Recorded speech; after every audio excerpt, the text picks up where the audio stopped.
புனித நதிகளில் ஒன்றாக கருதப்படும் காவிரியில் தற்போது கழிவுகள் கரை ஒதுங்கி பச்சை, நீலம் என தண்ணீர் நிறம் உருமாறி வருகிறது.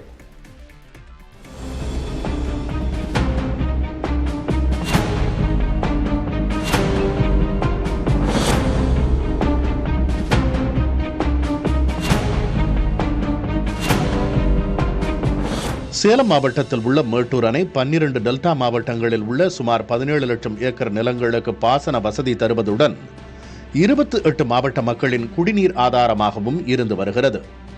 மேட்டூர் அணையை வாழ்வாதாரமாக கொண்டு 2000க்கும் மேற்பட்ட மீனவர்கள் மீன்பிடி தொழிலில் ஈடுபட்டுள்ளனர். இந்நிலையில் காவிரியில் கரை ஒதுங்கும் கழிவுகளால் துர்நாற்றம் வீசுவதுடன் பல்வேறு நோய் பாதிப்புக்கு ஆளாகக்கூடிய நிலை நிலவுவதாக மீனவர்கள் புகார் தெரிவிக்கின்றனர்.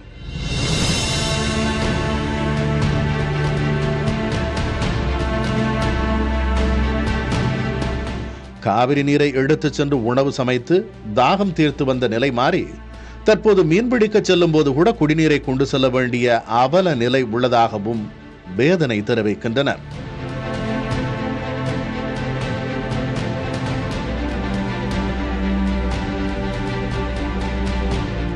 வீட்டில இருந்து தண்ணி கொண்டு வரோம். அந்த மீன் பிடிக்கிறப்ப தண்ணி பத்துறதில்ல. அதே தண்ணி சரி குடிச்சிடலாம் அப்படின்னு சொல்லிட்டு ஏதோ துணி போட்டு அந்த அடிவண்டில் இல்லாமல் குடிக்கலாம் அப்படின்னு சொல்லி குடித்தோம்னா இது பார்த்தீங்கன்னா தொண்டை கட்டிக்குது, காய்ச்சல் வந்துடுது, சளி பிடிச்சிக்குது. இதுக்கு பார்த்தீங்கன்னா நான் போய் ஊசி போட்டோம்னாலும் இல்லைப்பா தண்ணி தான் ஃபால்ட்டு, தண்ணி எந்த தண்ணி குடிக்கிறீங்க, ஏன் தண்ணி ஃபில்டர் தண்ணி தானே வரும் அப்படிங்கிறாங்க. கடந்த 5 ஆண்டுகளில் எப்போதும் இல்லாத அளவிற்கு கரையோர பகுதிகளில் கழிவுகள் கரை ஒதுங்கி கடுமையான துர்நாற்றம் வீசி வருகிறது. காவிரியில் கரை ஒதுங்குவது ரசாயன கழிவுகளா அல்லது வேறு ஏதேனும் கழிவுகளா என்பதை மாநில அரசு கண்டறிந்து கரையோர பகுதி மக்களுக்கும் மீனவர்களுக்கும் தெளிவுபடுத்த வேண்டும் என பொதுமக்கள் கோரிக்கை விடுக்கின்றனர். இந்த கரையோர கூடிய பகுதி மக்கள் எல்லாம் ஆத்துல இருந்து தான் வீட்டுக்கு தண்ணி கொண்டு போனாங்க. ஆனா இன்னைக்கு மீனவர்கள் வீட்டுல இருந்து ஆற்றுக்கு தண்ணி கொண்டு போகிற நிலம் இருக்குது. இந்த நிலம் மாறணும், இந்த பகுதி மக்களுடைய வாழ்வாதாரம் நல்லபடியாக சுகாதாரமாக அமையணும்னு சொன்னால் அரசாங்கம் இது என்னன்னு சொல்லி கண்டுபிடிச்சி இதை நீர் மாதிரி எடுத்து இது என்ன கழிவு வந்துருக்குது, ரசாயன கழிவா அல்லது இயற்கை கழிவா, இது என்னங்கிறத இந்த மக்களை காப்பாற்றுறதுக்கான நடவடிக்கை உடனடியாக எடுத்தாகணும்.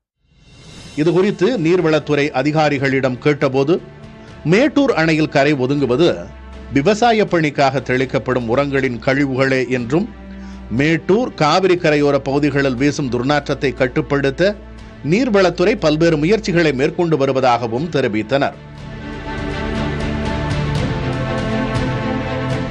இந்த விவகாரத்தில் தமிழக அரசும் மாவட்ட நிர்வாகமும் அலட்சியம் காட்டாமல் காவிரியின் புனிதத்தன்மையை பேணி பாதுகாக்க வேண்டும் என்பதே அனைவரது வேண்டுகோளாக உள்ளது.